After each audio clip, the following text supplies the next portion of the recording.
गोपाल जय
महाराज की जय। बोले व्यास जी महाराज की जय। बोले श्रीमद् भागवत महापुराण की जय। बोले सुखदेव जी महाराज की जय। बोले सूत जी महाराज की जय। बोले बाबा खड़ी माँ वाले की जय। महाराज की जय। जय जय श्री राधे। जय जय श्री राधे। जय जय श्री राधे।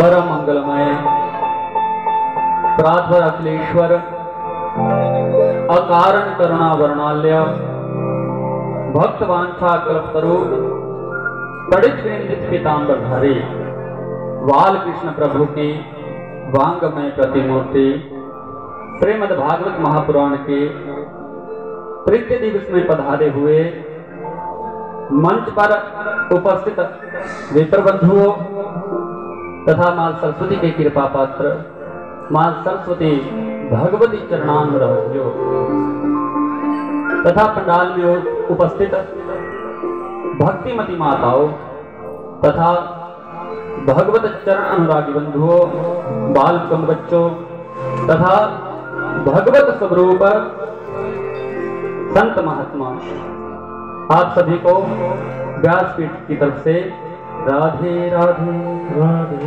राधे राधे राधे।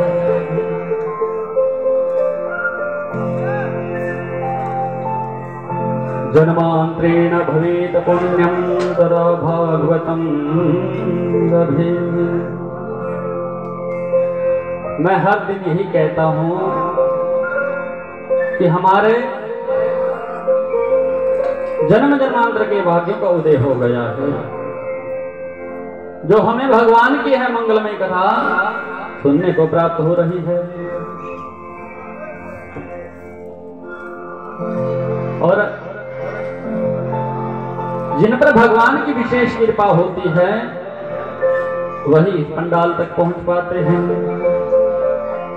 सभी कथा सुनने के लिए नहीं आ पाते, आते वही हैं जिनको भगवान बुलाते हैं।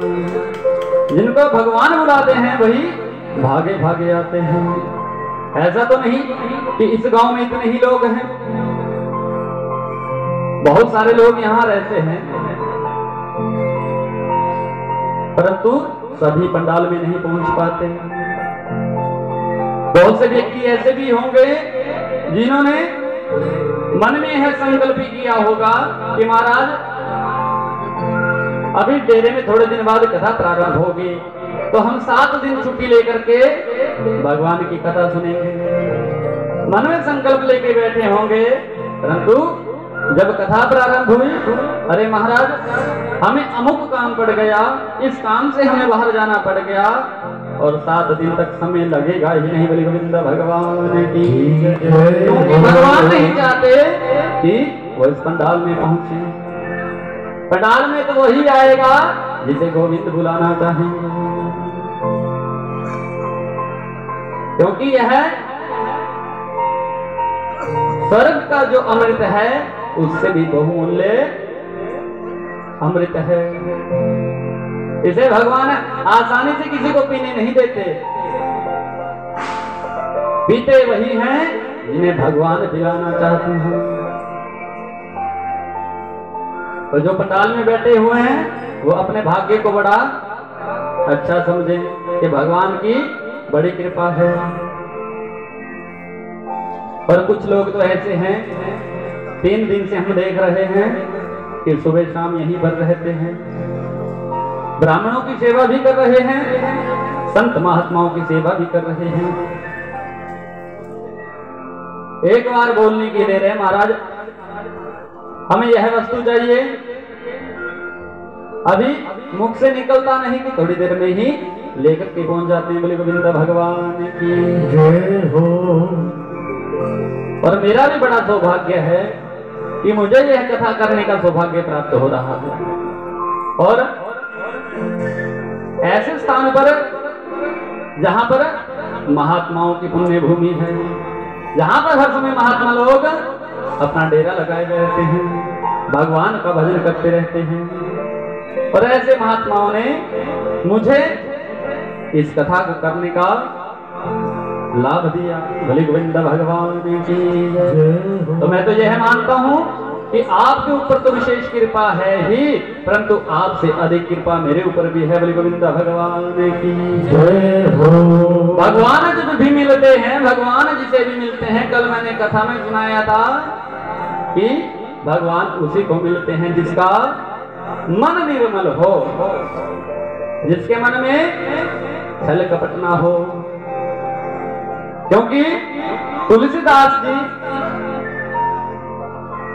रामचरितमानस में कह रहे हैं, निर्मल मन जन सो मोहि पावा, निर्मल मन जन सो मोहि पावा, निर्मल मन जन सो मोहि पावा, निर्मल मन जन सो मोहि पावा, निर्मल मन जन सो मोहि पावा, निर्मल मन जन सो मोहि पावा, निर्मल मन जन सो मोहि पावा, निर्मल मन जन सो मोहि पावा, मोहि कपट छल छेत्र छल छेत्र श्री राम जय राम जय जय राम, श्री राम जय राम जय राम, श्री राम जय राम जय जय राम। बोले गोविंद भगवान की जय हो। निर्मल मन जन सो मोहि पावा, जिसका मन एकदम निर्मल हो वही भगवान को पाते हैं। कहीं पर ऐसा नहीं लिखा कि महाराज विद्वानों को ही भगवान मिलते हैं, ज्ञानियों को ही भगवान मिलते हैं। अरे भगवान तो जिसका मन निर्मल हो उसे मिलते हैं। वृंदावन में एक संतों का आश्रम था, जहां पर एक बोंधु नाम का सेवक रहता था। बड़ा सीधा सारा, नाम ही क्या था? बोंधु। क्या नाम था? बोंधु किसे कहते हैं? जो बिल्कुल सीधा हो, जहां के लिए भेज दिया वहीं चला जाए। और वहां पर जो है कार्य करता था, गवों की सेवा किया करता था, गवों को चराने का काम किया करता था। उसका काम एक ही था, बस सुबह गैया को खोल करके जंगल ले जाना और शाम को आ जाना। बोले गोविंद भगवान की जय हो। एक दिन बोंधु के गुरुदेव भगवान की कथा सुना रहे थे।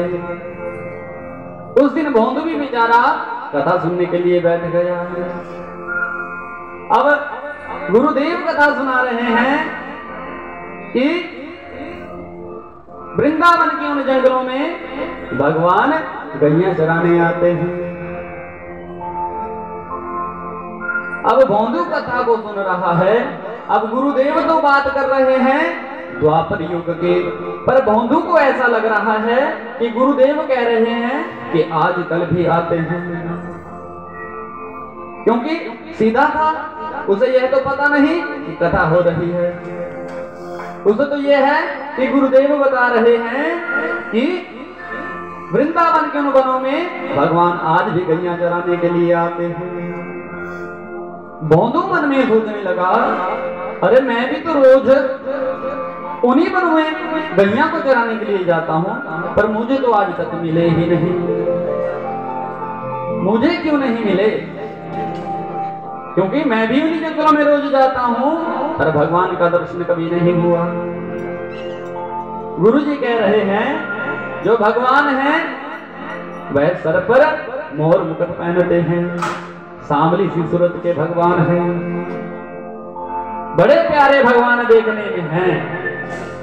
अब जैसे जैसे भगवान के गुणों का गुणगान गुरुदेव कर रहे हैं, गोंदू के मन में भगवान से मिलने की चाहना बढ़ती हुई जा रही है। बोले गोविंद भगवान की जय हो। मन में सोचने लगा कि कल जब मैं गैया चराने के लिए जाऊंगा तो अवश्य ढूंढ निकालूंगा। इतने वर्षों में तो मिला नहीं, पर कल जरूर ढूंढूंगा। मन में यह भी सोच रहा है कि शायद मैंने ढूंढा नहीं इसलिए नहीं मिले, पर कल को ढूंढ कर निकालूंगा। और जैसे ही सुबह हुई, गोंदू ने गैया को खोला और चले गई गैया चराने के लिए। आज सुबह से दोपहर हो गई और गोंदू के मन में एक ही है कि वह सांवरा कब मिलेगा, वह मुरली वाला कब मिलेगा, वो मोर मुकुट वाला कब मिलेगा। चारों तरफ आज मन कहीं और लग ही नहीं रहा, केवल बिहारी जी का चिंतन हो रहा है कि कब मिले कब मिले। पूरा दिन चिंतन करता रहा और इतना सहज स्वभाव कि भगवान को आना पड़ गया। बोले गोविंद भगवान की दोपहर का समय, पूरी तेज धूप लगी हुई और गोंदू भगवान की प्रतीक्षा कर रहे हैं कि मिल क्यों नहीं रहे हैं। पूरा जंगल आज ढूंढ मारा। जब भगवान ने देखा कि ढूंढ कर ही हटेगा, तब सामने से भगवान बहुत सारे गैयों को लेकर के चराते हुए आ रहे हैं। बोले गोविंद भगवान की जय हो। और गोंदू ने देखा, अरे जैसा गुरुदेव ने बताया था लग तो वैसे ही रहे हैं। मुकुट भी मोर पंख वाला डाल रखा है और हाथ में बंसी भी है और काले काले सांवरे रंग के भी हैं, तो ये पक्का वही है। अब जैसे जैसे भगवान निकट में आए, गोंदू एक टकी लगा करके भगवान को देख रहे हैं। और जैसे ही भगवान निकट पहुंचे, गोंदू ने कहा, क्या आप ही कन्हैया हो, क्या आपका नाम ही कृष्ण है? भगवान कहने लगे, हाँ भाई मेरा नाम ही कृष्ण है। क्यों, तुम्हें क्या काम पड़ गया? अरे महाराज, आज मेरे गुरुदेव ने कल मुझे बताया था कि ऐसे ऐसे मुरली वाला वहां पर आता है और आपकी बड़ी प्रशंसा कर रहे थे गुरुदेव, इसलिए सुबह से मन में एक ही चाहना थी कि आज उस मुरली वाले को ढूंढना है, तो मैंने ढूंढ लिया। भगवान आप बड़े सुंदर हो, बड़े प्यारे लगते हो। भगवान कहने लगे, अरे गोंदू,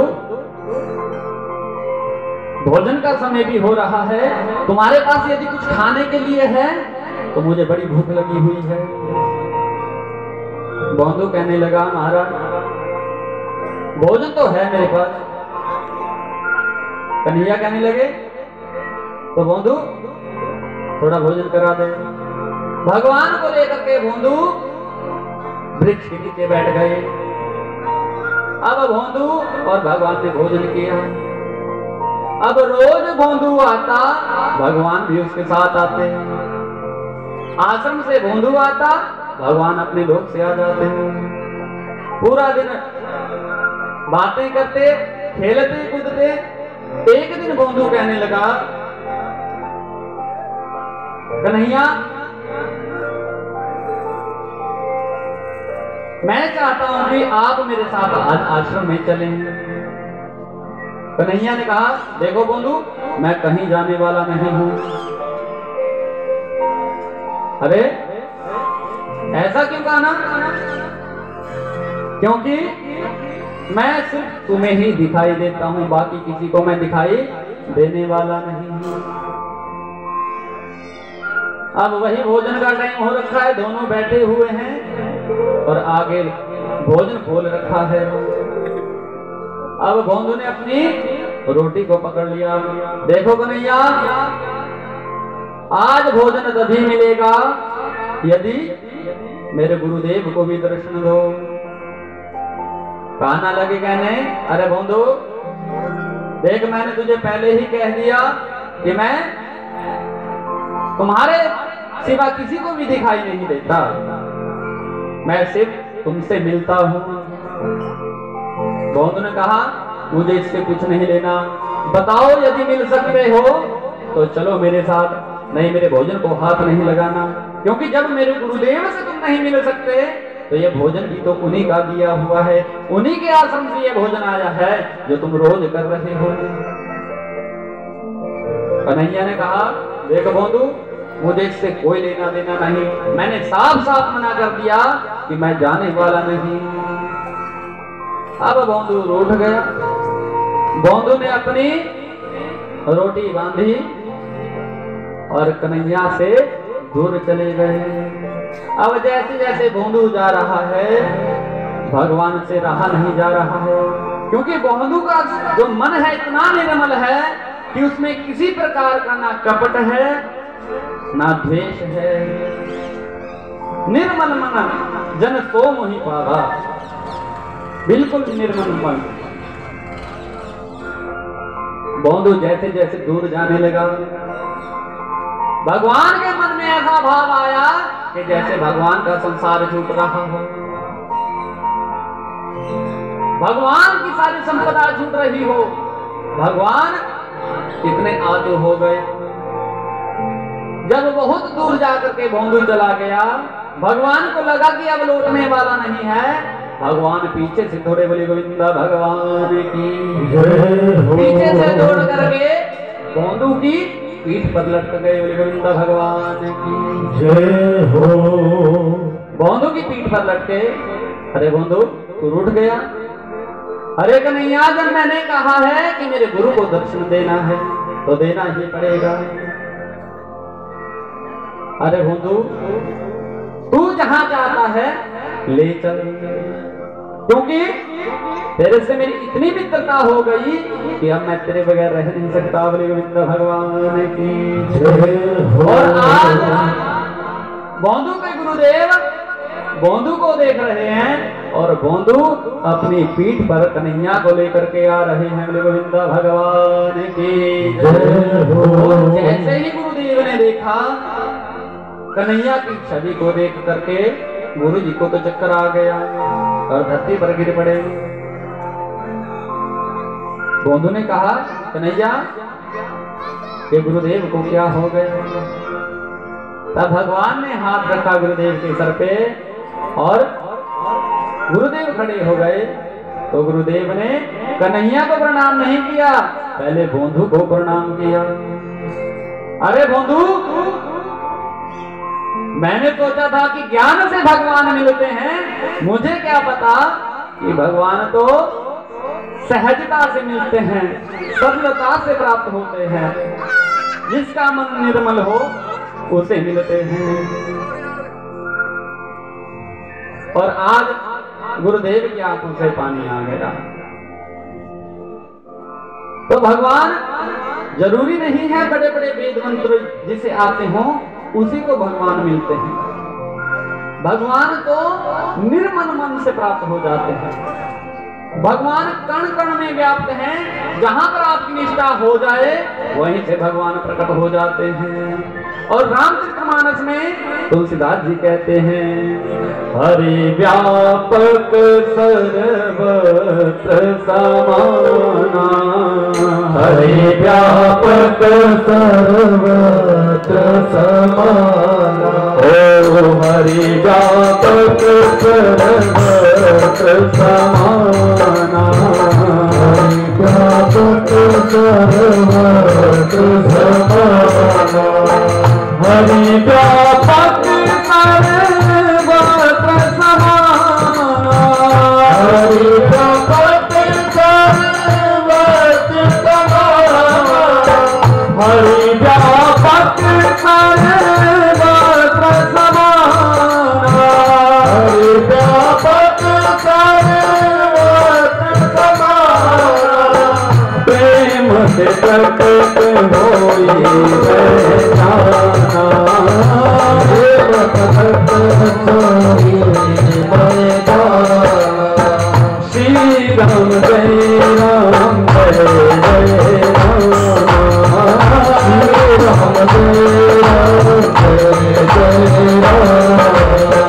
श्री राम जय राम जय जय राम, श्री राम जय राम जय जय राम, श्री राम जय राम जय जय राम, श्री राम जय राम जय जय राम, श्री राम जय राम जय राम, श्री राम जय राम जय जय राम। बोले गोविंद भगवान की जय। हरि व्यापक सर्वत्र समाना। भगवान तो सभी जगह समान रूप में रहते हैं, पर प्रकट कैसे होते हैं, कैसे मिलते हैं? प्रेम से प्रकट होई मैं जाना। प्रेम से भगवान प्रकट हो जाते हैं, मंत्रों से प्रकट होने वाले नहीं हैं। मंत्रों की अपनी जगह है, परंतु प्रेम की अपनी जगह है। भगवान प्रेम से पहले मिलते हैं, इसलिए जितना हो सके भगवान से प्रेम करो। हर प्राणी से प्रेम करो, हर प्राणी में भगवान का दर्शन करो।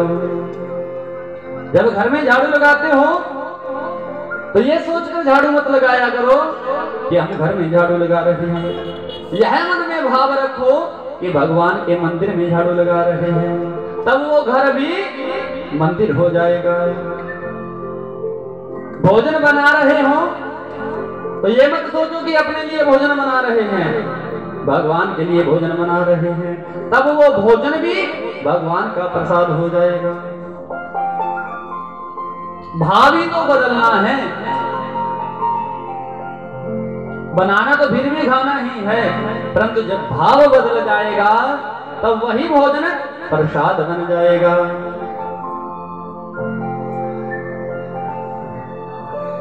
हर व्यक्ति में इसी भगवान का दर्शन करो, तब देखो कैसे भगवान प्रकट नहीं होते। बोले गोविंद भगवान की जय। जय जय श्री राधे, जय जय श्री राधे, जय जय श्री राधे राधे। आइए तो आज की कथा में प्रवेश करें।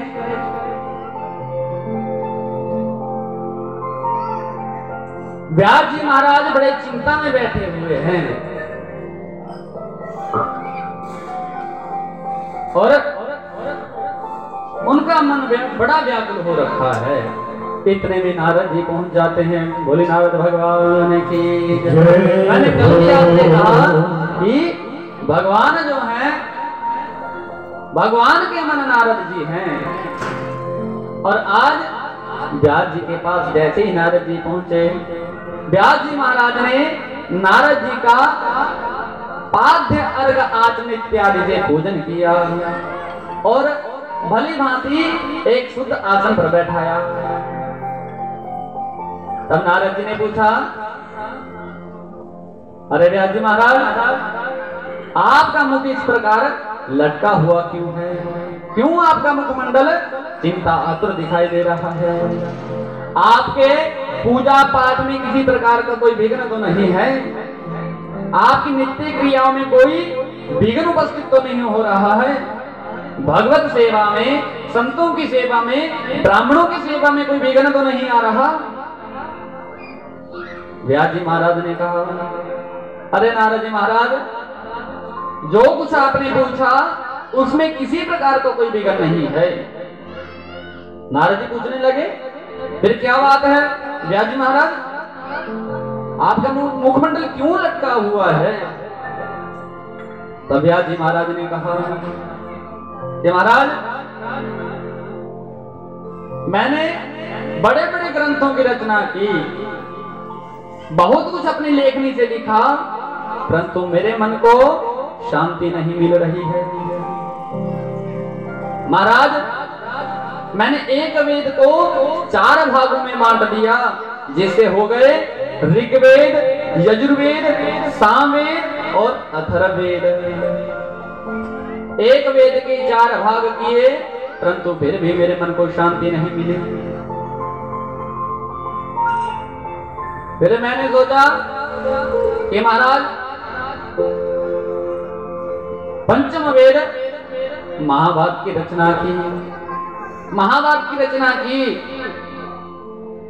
जिनकी वैदिक ज्ञान में श्रद्धा हो वह महाभारत को पढ़ करके वेदों का ज्ञान प्राप्त कर सकते हैं। महाराज परंतु महाभारत की रचना करने के बाद भी मेरे मन को शांति नहीं मिली। फिर मैंने 17 पुराण लिख डाले महाराज, एक एक करके 17 पुराण लिखे, परंतु फिर भी मेरे मन को शांति नहीं मिली। जो मन में एक अलहाद होना चाहिए कि मैंने संसार के लिए कुछ किया है, वह मेरे मन में नहीं हो रहा है। तब नारद जी ने कहा,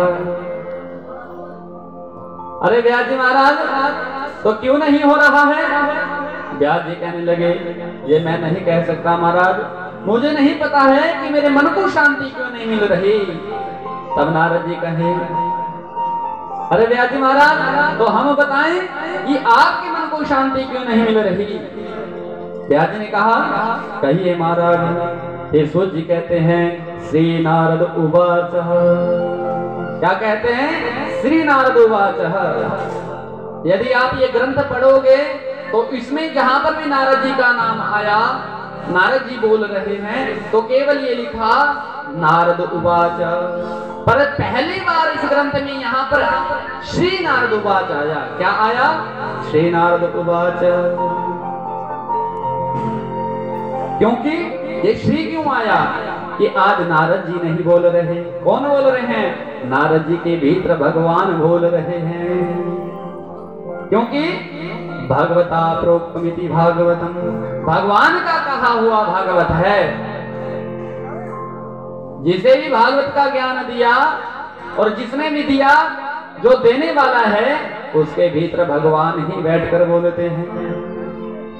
अब हम यहाँ से कथा कर रहे हैं, महाराज यहाँ से उतरकर यदि हमसे कोई कथा सुनना चाहे तो बोली नहीं जाती, पर यहाँ बैठ करके वो स्वयं अपने आप भीतर से बोलता है, गोविंद भगवान की जय हो।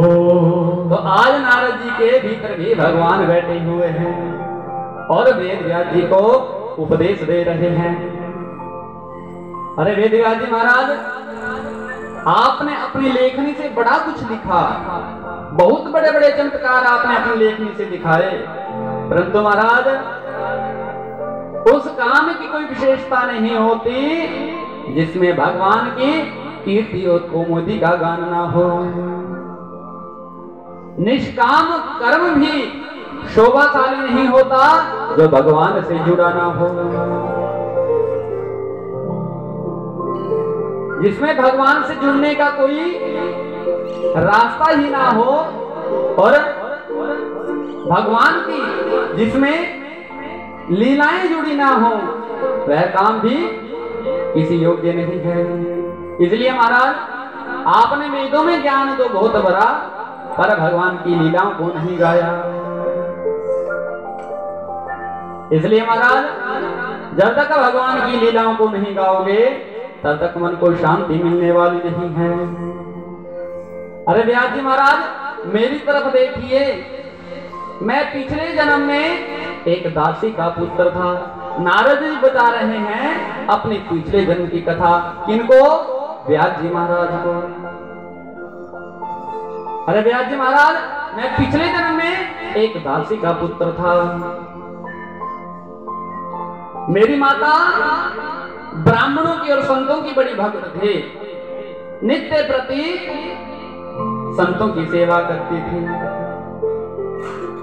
और एक बार चतुर्मास्य में हमारे गांव के भीतर संतों की मंडली पहुंची और मेरी माता उनकी सेवा करने के लिए जाया करती थी, तो माता के साथ मैं भी उनकी सेवा किया करता था। माता उनके कपड़े धोती थी तो साथ साथ में मैं भी माता के साथ उनके कपड़े धोया करता था। और माता हवन इत्यादि के लिए संतों के लिए जब लकड़ी बीनने के लिए जाती तो मैं भी साथ में जाया करता था और लकड़ी लेकर आया करता था। जब ब्राह्मण संत महात्मा भोजन के लिए बैठते थे तो उनके लिए भोजन की व्यवस्था करता था, और जैसे ही वह भोजन करके हट जाते तो उनका जो जूठा भोजन होता था उसे मैं भी पा लिया करता था। जब संत महात्मा सत्संग करते थे तो आगे बैठकर बड़ी श्रद्धा से कथा सुना करता था, और जब संत महात्मा भजन गाते थे तो मैं भी नाच नाच करके भजन गाया करता था। बलि गोविंद भगवान की जय हो। उस 4 महीनों में मेरा मन संतों ने भगवान में इस प्रकार जोड़ दिया कि मुझे भगवान के सिवा कुछ भी अच्छा नहीं लगता था, और बच्चों की तरफ मेरा खेलने कूदने में मन नहीं लगता था, केवल भगवान का भजन करने में मेरा मन लगता था। और जैसे ही 4 महीने पूरे हुए महात्मा वहां से चल पड़े, और जैसे ही महात्मा चले तो मैं भी उनके साथ चलने लगा। महात्मा ने तो कहा, अरे बालक तू कहां जा रहा है? मैंने कहा, महाराज मैं भी आपके साथ चलूंगा। अरे भाई तू हमारे साथ क्यों चलेगा? महाराज मेरा मन अब और कहीं लगता ही नहीं, मैं तो संतों के साथ रहना चाहता हूँ। महात्मा ने कहा, भाई देखो तेरी मैया ने हमारी बड़ी सेवा की है, और यदि इस प्रकार तुम हमारे साथ चले गए तो तुम्हारी मैया जीवन भर मुझे गाली देगी, हमें गाली देगी कि महाराज संतों की सेवा का बड़ा सौभाग्य प्राप्त हुआ, बेटे को ही लेकर चले गए। बलि गोविंद भगवान की जय हो। इसलिए यदि तू हमारे साथ जाना चाहता है पहले माँ की आज्ञा लेकर गया। यदि माँ आज्ञा देती है तो तुम्हें अपने साथ रखने में हमें कोई आपत्ति नहीं तो हम तुम्हें यहीं पर मंत्र दिए देते हैं, घर में बैठकर भगवान का भजन करना, और जब माता जी पधार जाएंगी तब हमारे पास चले आना। बोले गोविंद भगवान की जय हो। अब महाराज मैंने अपनी माता से कोई बात नहीं की, क्यों? क्योंकि मैं जानता था कि मेरी मैया मुझे जाने की आज्ञा देने वाली नहीं है, और मैं घर में ही बैठ करके भगवान का भजन करने लगा। 24 घंटे में भगवान के भजन में डूबा रहता। और जब माता ने मेरी यह हालत देखी तो माता को बड़ी चिंता होने लगी। क्यों? कि बेटा बाबा ना बन जाए। माताओं को बड़ी चिंता रहती है कि बेटा कहीं बाबा ना बन जाए। आपको तो नहीं रहती, किसी को रहती है। बेटे ने थोड़ी सी माला तिलक धारण किया तो माताओं को चिंता हो जाती कि बेटा बाबा बन जाएगा, चोर बन जाए, डकैत बन जाए, नेता बन जाए, उसकी चिंता नहीं है, पर बाबा ना बन जाए। बलि गोविंद भगवान की जय हो। हमारे सदगुरु महाराज कहते हैं कि महाराज हर व्यक्ति के 4 पुत्र होने चाहिए। एक को संत बनाओ, एक को देश की रक्षा के लिए, धर्म की रक्षा के लिए बनाओ, एक घर में माँ बाप की सेवा करे, और एक बाहर से कमा करके उसके पास लाए। बोले गोविंद भगवान की जय हो। पर आजकल की माताएं बस बेटा महात्मा ना बन जाए, बाकी जो मर्जी बनता रहे। बोले गोविंद भगवान की जय हो। तो माता को बड़ी चिंता होने लगी। अब जो भी घर में आता, नारद जी की माता कहती, देखो भाई अब बुढ़ापे में एक ही इच्छा है कि मेरे बेटे की शादी हो जाए, रुण जुण करती हुई बहू मेरे घर में आ जाए, तब मेरे मरने से मुझे किसी प्रकार की कोई आपत्ति नहीं, फिर मर भी जाऊं कोई चिंता नहीं। ऐसे मन में भाव ला रही है। अब जब भी कोई आता तो यही बात होती। अब जब नारद जी सुनते तो नारद जी चिंतित रहने लगे कि महाराज मैं सोच रहा हूँ कि माता जब पधारेगी तब भजन करने के लिए संतों के पास जाऊंगा, और यदि यह शादी करके गई फिर जो वधू आएगी उसके पधारने की प्रतीक्षा करनी पड़ेगी। बोले गोविंद भगवान की जय हो। अभी माता को सोच रहा हूँ कि ये पधारेगी तब भजन करने जाऊंगा, पर यदि शादी करके गई फिर उसके पधारने की चिंता हो जाएगी और ऐसे करके मेरा पूरा जीवन बेकार हो जाएगा। तो रोज भगवान से प्रार्थना करता और एक दिन गोविंद भगवान ने प्रार्थना को सुन लिया। नारद जी की मैया गाय धोने के लिए शाम के समय गौशाला की तरफ जा रही थी और अचानक से उसे दिखाई नहीं दिया और एक सांप के ऊपर उसका पांव चला गया और उसी सांप ने उसे डस लिया और नारद जी की मैया क्या देहांत हो गया। किसी ने आकर के बताया, अरे नारद जी आपकी मैया को सांप ने डस लिया और उसके कारण उसकी मृत्यु हो गई। और जैसे ही नारद जी ने सुना